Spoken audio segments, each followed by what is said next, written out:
Hi student, आप सभी को स्वागत है आपके अपने चैनल कॉन्सेप्ट विथ इसके वर्मा में। और आज हम लोग पढ़ेंगे क्षेत्रमिति में समलंब चतुर्भुज और चतुर्भुज, यानी कह सकते हैं ट्रिपीजियम एंड क्वाड्रिलेटरल्स। अब यहाँ पे समझिएगा कि जो ये क्षेत्रमिति में जो है हम लोग आज दो चीज पढ़ेंगे। एक तो ये समलंब चतुर्भुज है, ट्रेपीजियम है, और एक क्वाड्रिलेटरल है, मतलब चतुर्भुज है। और दोनों को जो है आज हम एक साथ पढ़ेंगे। यहाँ पे सबसे पहले आप फिगर इसका समझिए। ये जो फिगर बनाया हुआ है यह एक समलंब चतुर्भुज है और इसमें जो AB और DC है एक दूसरे का पैरेलल है, मतलब समानांतर है, यानी कि कहेंगे AB समानांतर DC। ठीक है, यहां पे हम लोग बोलेंगे AB समानांतर DC।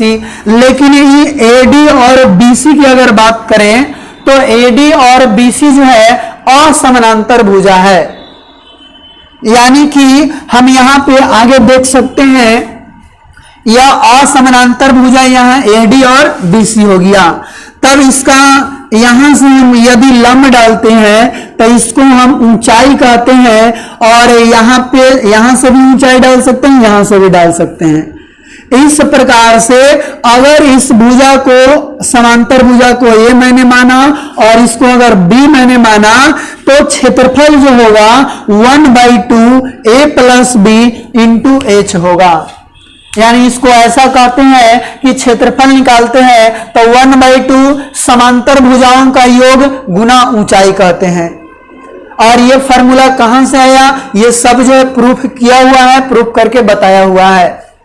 तो आप जो है यदि हमारे पहले वीडियो को नहीं देखें तो आप जो है जरूर देखें। उस वीडियो का लिंक जो है इस वीडियो का डिस्क्रिप्शन में दिया हुआ है।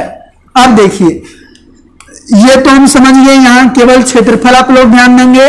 और इसको बोलते हैं चतुर्भुज, यानी कि यह किसी भी प्रकार का चतुर्भुज हो सकता है। अगर आपको फरमाइशी ना कहे कि समांतर चतुर्भुज है कि समलंब चतुर्भुज है कि सम चतुर्भुज है, केवल चतुर्भुज दिया रहे तो हम उसको जो है इस फॉर्मूला के अकॉर्डिंग बनाते हैं। और इसमें जो है ई वाला जो होगा यह विकर्ण होगा, और इस विकर्ण पर D से लंब डाले हैं और H2 और B से लंब डाले H1 है। यानी इस त्रिभुज के लिए ई वाला कोची का काम कर रहा है, आधार का काम कर रहा है। यानी AC क्या होगा, आधार होगा। AC क्या होगा, आधार, और इसके लिए भी आधार ई वाला होगा। इसलिए चतुर्भुज का जो क्षेत्रफल होगा 1/2 आधार गुना H1 + H2। आधार कौन हो जाएगा, AC हो जाएगा। तो इसके जगह आप AC भी लिख सकते हैं, AC गुना H1 + H2। यानी इसको ऐसा कहते हैं कि 1/2 गुना आधार गुना ऊंचाइयों का योगफल। ठीक है, तो ये दो फॉर्मूला आप लोग ध्यान में रखेंगे तो सारा क्वेश्चन जो है बन जाएगा। और आज हम इससे समलंब चतुर्भुज और चतुर्भुज से संबंधित जितनी सारे क्वेश्चन है सभी को जो है आज हम अलग अलग टाइप को जितना भी होगा सबको आज हम बताने की कोशिश करेंगे। तो आप जो है वीडियो को लास्ट तक देखें, और अभी तक हमारे चैनल को सब्सक्राइब नहीं किए हैं तो आप जो है नीचे लिखे लाल रंग के सब्सक्राइब बटन को सब्सक्राइब कर दीजिए और बगल में आए हुए बेल आइकन को भी दबा दीजिए, ताकि आपको हम इसी प्रकार से जो भी वीडियो बनाए उसका नोटिफिकेशन मिलता रहे। चलिए, अब यहां पे क्वेश्चन देख रहे हैं, क्वेश्चन नंबर फर्स्ट, कि एक समलंब की दो समांतर भुजाओं की लंबाई क्रमशः 24 मीटर और 52 मीटर है, क्षेत्रफल 912 मीटर स्क्वायर है, तो समांतर भुजाओं के बीच की लंबवत दूरी का पता लगाइए।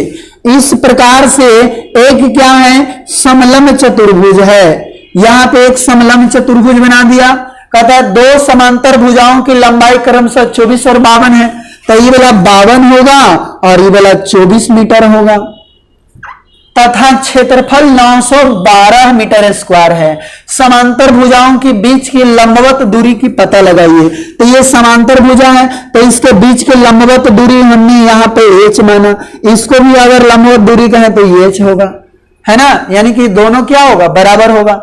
तब कहेंगे प्रश्न से क्षेत्रफल इसका दिया हुआ है, क्षेत्रफल बराबर कितना दिया हुआ है 912 मीटर स्क्वायर। क्षेत्रफल का फॉर्मूला 1/2 गुना a प्लस बी मतलब समांतर भुजाओं का योग गुना ऊंचाई बराबर 912 और 1/2 a प्लस बी मतलब एगो 52 एगो 24 है तो 52 प्लस 24 गुना में h बराबर 912। ताकि देखिए तो 1/2 गुना जोड़ेंगे 4 2 6 5 2 7 2 से काट दिए 38 मरतबे कट जाएगा बराबर कितना होगा 912। तो h बराबर 912 बटा में 38 और इसको हम काटेंगे अभी तो 38 दूनी 76 और आप जो है इसको भाग लगा लेंगे, ठीक है, तो फिर कितना हो जाएगा 24 मरतबे शायद कट जाएगा यानी कि 24 मीटर h का वैल्यू हो गया। अतः यही जो निकला समांतर भुजाओं के बीच की लंबवत दूरी। अतः कहेंगे समांतर भुजाओं के बीच की लंबवत दूरी बराबर कितना हो गया 24 मीटर और यही इस प्रश्न का करेक्ट आंसर हो गया। तो अब हम लोग देखते हैं दूसरा क्वेश्चन। तो दूसरा क्वेश्चन कहता है किसी समलंब का क्षेत्रफल 270 मीटर स्क्वायर है। अगर दोनों समानांतर भुजाओं के बीच की दूरी 12 मीटर और दो में से एक समानांतर भुजा की लंबाई 25 मीटर हो तब दूसरी समांतर भुजा की लंबाई क्या होगी। तो इसको जो हम सॉल्यूशन कुछ इस प्रकार से करेंगे। सबसे पहले आप एक समलंब चतुर्भुज बना लीजिए, इस प्रकार से एक समलंब चतुर्भुज बना लिए और इसका क्षेत्रफल 270 मीटर स्क्वायर है। दोनों समानांतर भुजाओं के बीच की दूरी 12 मीटर मतलब इसका वैल्यू 12 मीटर, यहां से भी अगर लंब डाले तो 12 मीटर ही और दो में से एक समानांतर भुजा की लंबाई 25 मीटर है। मान लेते हैं कि यही जो है दिया हुआ है 25 मीटर, ठीक है, ऐसा हमने मान लिया। ये वाला पता नहीं है तो इसको जो है मान लेते हैं कुछ x, ठीक है। तो अब कहेंगे प्रश्न से क्षेत्रफल बराबर कितना दिया हुआ है 270 मीटर स्क्वायर। क्षेत्रफल का फॉर्मूला समलंब चतुर्भुज का क्षेत्रफल का फॉर्मूला ये वाला 1/2 समांतर भुजाओं का योग मतलब 25 प्लस x और इंटू ऊंचाई मतलब 12 बराबर 270। तब 2 से 2 छक्का 12 25 छक्का 150 प्लस 6x बराबर 270। अब देखिए 6x बराबर क्या हो गया तो 720 और इसको इधर लाएंगे तो माइनस 150 हो जाएगा यानी कि 6x बराबर 0 में से 0 गया 0, 2 में से 5 नहीं जाएगा, 12 में से 5 गया 7 और ये बच गया 6 में से गया 5, 570। तो x बराबर कितना होगा 570 बटा 6 तो 6 9 54 3 बचा 6 5 30 x बराबर 95 मीटर और यही क्या हो गया। अतः दूसरी भुजा की लंबाई बराबर 95 मीटर, ये क्या हो गया आंसर हो गया, ठीक है। तो यहां पे हमने इस प्रकार से जो है इसको बनाया। अगर आप लोग फॉर्मूला याद रखते हैं तो चतुर्भुज से कोई भी जो डर आपके अंदर है वो सभी डर जो है दूर हो जाएंगे। तो अब देखते हैं हम लोग क्वेश्चन नंबर तीसरा। तो तीसरा क्वेश्चन है कि समलंब ABCD में AB समानांतर DC और AB बराबर 52, CD बराबर इतना, BC बराबर 20 और DA लंब AB तो समलंब चतुर्भुज का क्षेत्रफल ज्ञात कीजिए। तो सबसे पहले आप इसका सॉल्यूशन करेंगे तो एक समलंब चतुर्भुज आप बना लीजिए। इस प्रकार के मैंने एक समलंब चतुर्भुज बना लिया। इसका नाम भी दे दिया ए बी सी और डी। कहता है ए बी 52 है, तो ए बी जो है यहां पे कितना दे दिए 52। तो देखिए यहां सी डी जो है 36 है, मतलब सी डी जो है लंबा दिखाई दे रहा है, बड़ा रहना चाहिए, तो इसको उल्टा नाम दे देते हैं। ठीक है, चाहे तो इसको जो है हम क्या करते हैं उल्टा पार ही देते हैं फिगर ऐसा।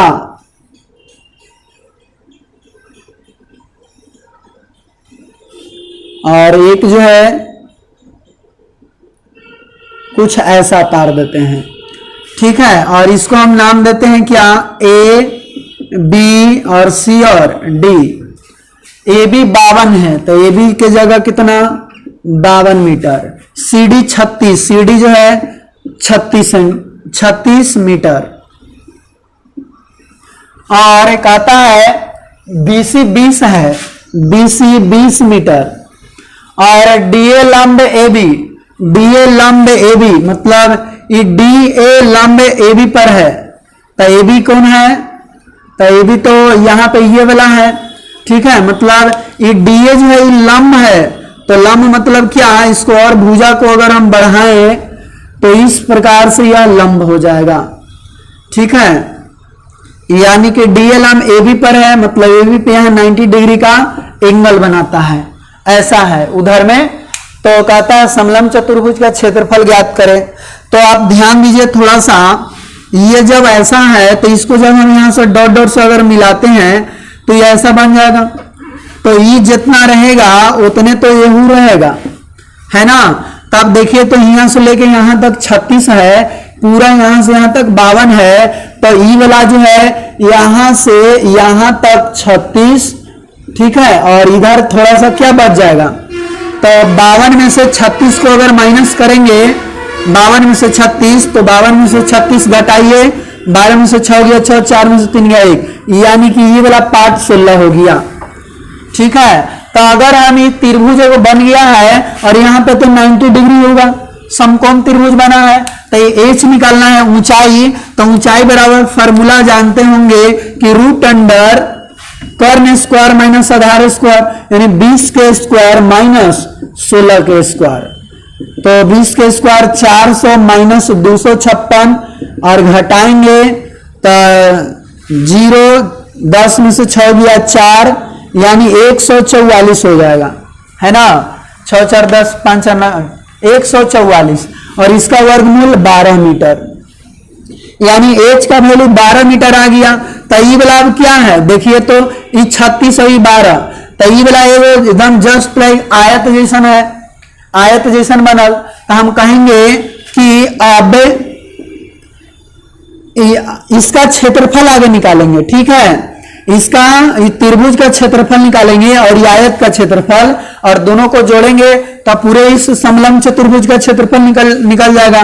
यानी लिखेंगे समलंब चतुर्भुज एबीसीडी का क्षेत्रफल बराबर एरिया त्रिभुज कोची के। अगर यहां पे हम मान ले ई मान लेते हैं तो ईबीसी का क्षेत्रफल प्लस आयत एईसी और इसको डी, एईसीडी का क्षेत्रफल इतना होगा ना। तब देखिए तो इस त्रिभुज का क्षेत्रफल निकालेंगे तो लिखेंगे एरिया त्रिभुज ईबीसी बराबर 1/2 गुना बेस गुना हाइट।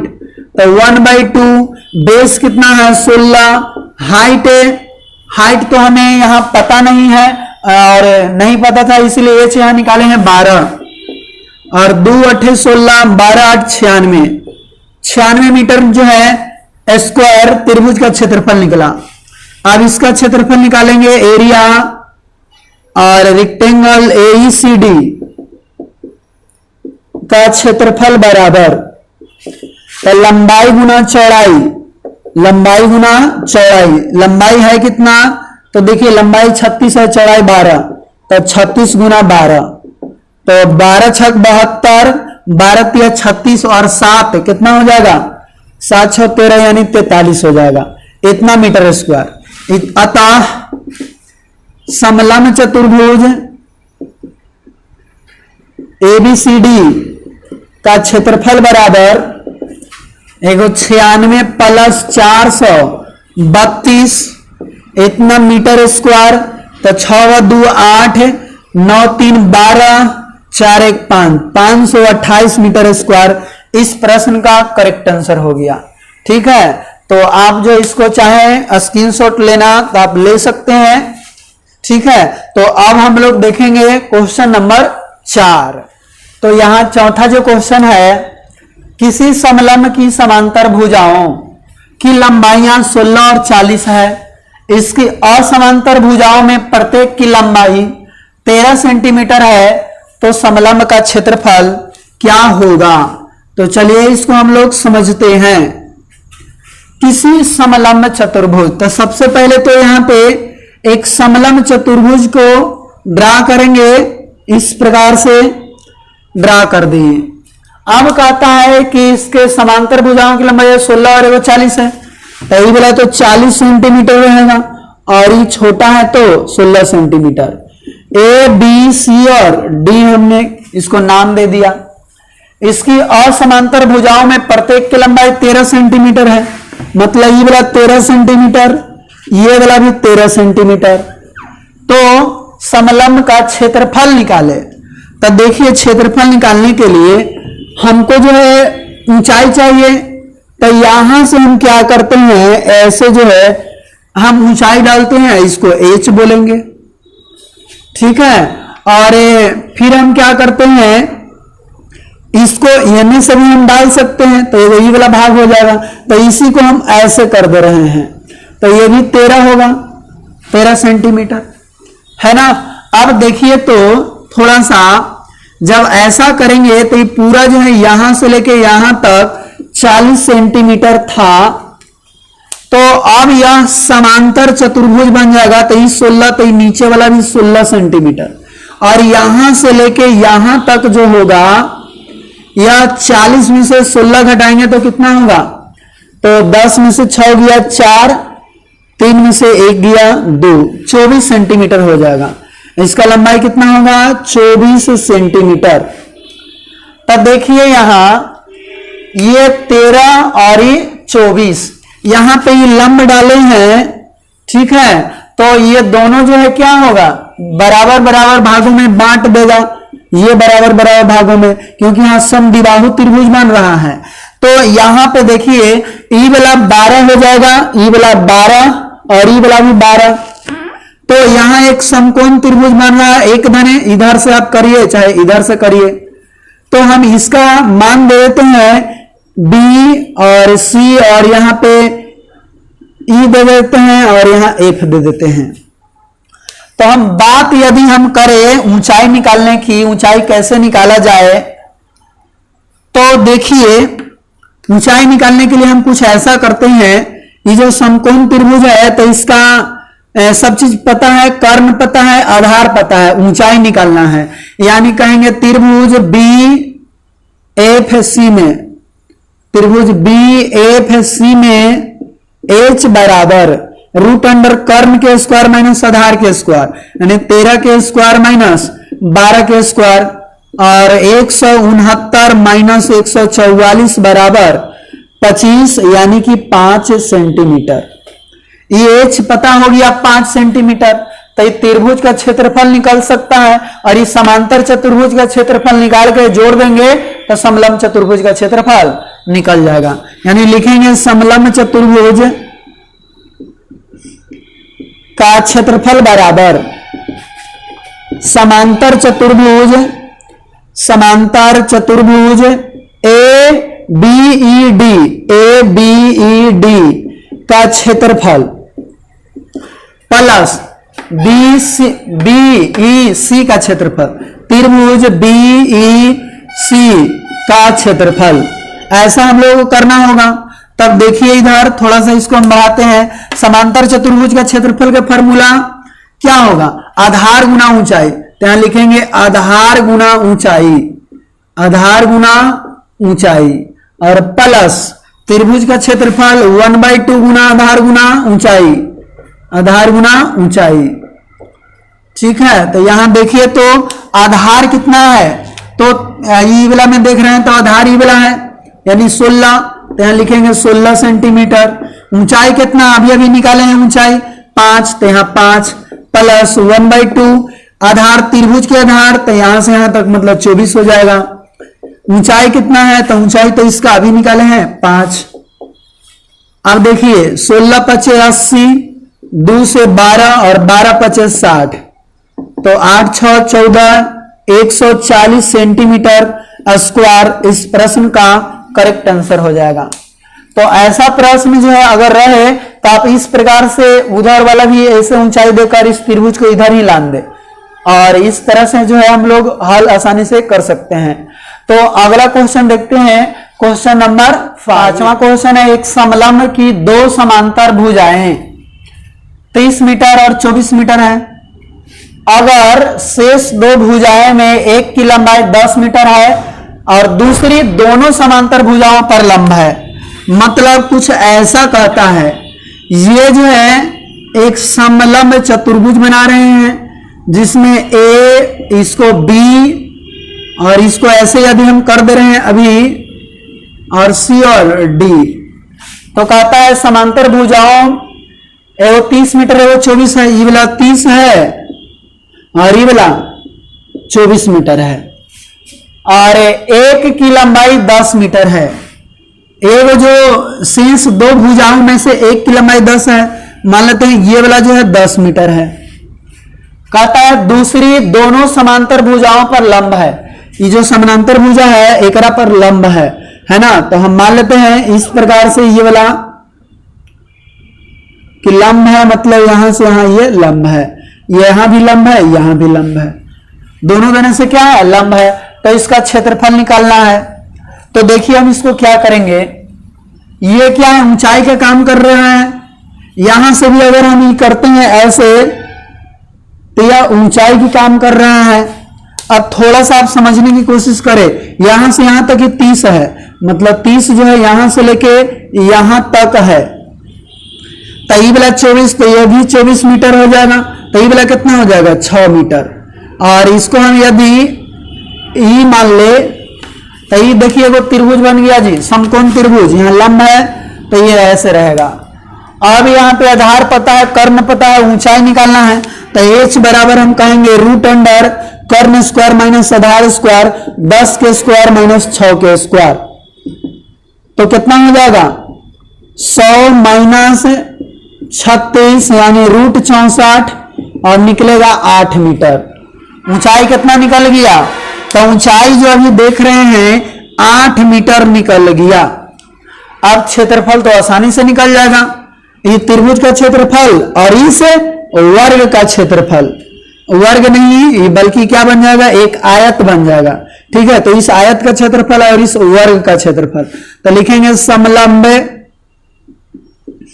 चतुर्भुज का क्षेत्रफल बराबर एरिया त्रिभुज AED प्लस मतलब क्षेत्रफल ही वाला और आयत AB और इसको CE का क्षेत्रफल। ठीक है, दोनों के इसका क्षेत्रफल इसका क्षेत्रफल दोनों के जोड़ देंगे, तब बोलिए इसका क्षेत्रफल का फॉर्मूला 1/2 गुना आधार गुना ऊंचाई यानी बेस गुना हाइट प्लस इसका फॉर्मूला लंबाई गुना चौड़ाई L गुना B, तो 1/2 B है कितना, तो इसका आधार जो है त्रिभुज में आधार 6 है, तो 6, ऊंचाई कितना 8 प्लस L कितना है जी, ये आयत में L है 24 और B कितना है, तो B तो ये वाला ना है यानी कि 8 है, हो गया 2 तिहाई 6 8 तिहाई 24 प्लस 8 चौका 32 और 8 दूनी 16 और 3 19, जोड़ दीजिए 4 2 6 और 9 2 11 1 1 2 216 मीटर स्क्वायर इस प्रश्न का करेक्ट आंसर हो गया। ठीक है, तो इस प्रकार से भी क्वेश्चन आप लोग से पूछेगा तो आप ऐसे बना सकते हैं, है ना। आप लोग को ये सब फॉर्मूला तो याद भी नहीं करना है, बस इसमें त्रिभुज और आयत का यदि आप लोग को याद है तो उससे तो आसानी से बन जाएगा, है ना। तो अब देखते हैं हम क्वेश्चन नंबर 6। छठा नंबर क्वेश्चन, अगर किसी समलंब चतुर्भुजाकार आंगन की दो समानांतर भुजाएं तथा उनके बीच की लंबात्मक दूरी क्रमशः 46 मीटर है, 25 मीटर है और 46 मीटर, 25 मीटर और 12 मीटर हो तो 2.5 रुपये प्रति वर्ग मीटर की दर से आंगन को पक्का कराने का खर्च निकालिए। यहां पे समझिएगा आप लोग, एक समलंब चतुर्भुजाकार के आकार के एक किसी का आंगना है, इस साइज का किसी का आंगन है जिसमें दो समांतर भुजाएं तथा उनके बीच की लंबात्मक दूरी, दो समांतर भुजा मतलब एगो 46 एगो 25 है, तो ये वाला 46 मीटर और ये वाला 25 मीटर है और लंबात्मक दूरी मतलब 12 मीटर लंबात्मक दूरी है, मतलब इसका ऊंचाई कितना है 12 मीटर, तो ये भी 12 मीटर होगा। अब इस आंगन में पक्का कराना है और 2.5 रुपया प्रति वर्ग मीटर की दर से आंगन को पक्का कराने का खर्च क्या होगा। तो ऊंचाई भी मालूम है और ये भी मालूम है ना, समांतर भुजा, तो कहेंगे इसका क्षेत्रफल यानी समलंब चतुर्भुज का क्षेत्रफल बराबर, फार्मूला क्या होता है 1/2 समांतर भुजाओं का योग मतलब a plus B into H. अगर इसको a मान ले, इसको b मान ले और ये वाला h अगर रहे तो ये फार्मूला होगा। तो 1/2 ये दोनों का योग 46 प्लस 25 गुना h मतलब 12, 1/2 और 6 5 11, 4 2 6 1 7 और 12, तो 2 से कट गया 6, तो गुना कर दीजिए 6 7 6 42, इतना मीटर स्क्वायर क्षेत्रफल तो निकल गया। लेकिन 1 वर्ग मीटर का दाम है 2.5 रुपया, तो इतना मीटर स्क्वायर का दाम कितना होगा। कहेंगे चूंकि 1 मीटर स्क्वायर आंगन पक्का कराने का खर्च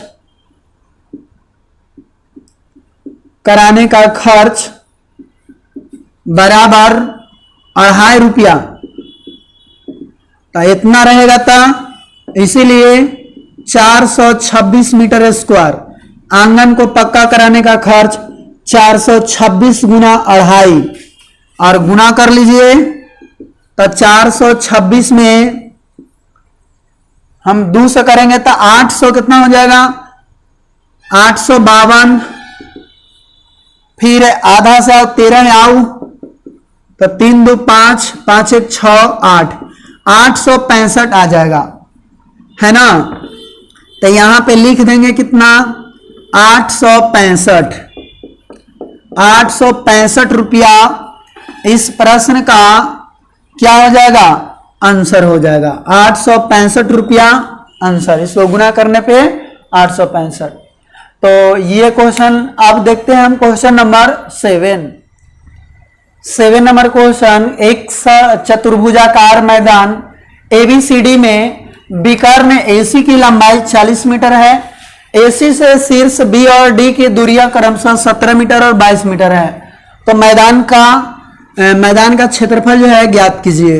तो देखिए एक जो है क्या है चतुर्भुजाकार यहाँ पे दिया हुआ है, पता नहीं है कि वो समलंब है कि समचतुर्भुज है, तो हम बताए होंगे कि जब इस प्रकार से रहेगा।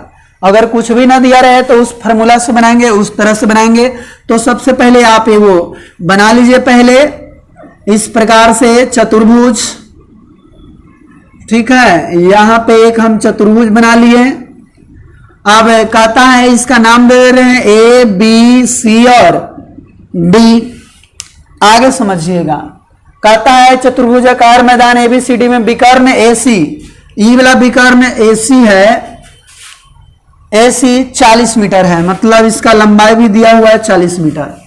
AC से शीर्ष B और D की दूरियां, AC से शीर्ष B और डी की दूरियां, बी और डी की दूरियां, मतलब यहां लंब डला रहे हैं, समझिए कि 40 मीटर और यहां पे लंब डला रहे हैं। बी और डी की दूरियां क्रम से 17 और 22 है। ये वाला 22 मीटर है, ये वाला 17 मीटर है। तो कहता है इसका क्षेत्रफल ज्ञात कीजिए। देखिए हूबहू इस फॉर्मूला पे आ गया है ना। हम कहेंगे क्षेत्रफल बराबर 1/2 आधार गुना h1 प्लस h2। ये वाला मान लेते हैं अगर h1, ये वाला h2, ऐसे होगा। आधार का काम कौन कर रहा है? ये वाला, इस पे लंब डला रहा है तो ये वाला आधार होगा। तो 1/2 आधार का वैल्यू 40 और h1 h2 मतलब 17 प्लस 22, तब 2 से 20, तब 20 गुना 7 2 9 और 2 1 3, तो 39 दूनी 78, 780 मीटर स्क्वायर इस प्रश्न का करेक्ट आंसर हो गया। ठीक है, तो अगला हम क्वेश्चन देखते हैं जो कि लास्ट क्वेश्चन है और वह क्वेश्चन नंबर 8 है। तो यहाँ पे 8वां क्वेश्चन है, एबीसीडी एक चतुर्भुजाकार कागज, फिर आ गया चतुर्भुजाकार कागज का टुकड़ा है, इसमें ए और सी के बीच की दूरी 24 सेंटीमीटर है। एसी से शीर्ष बी और डी की दूरियां क्रमशः इतना और इतना है। तो कागज का क्षेत्रफल निकाले।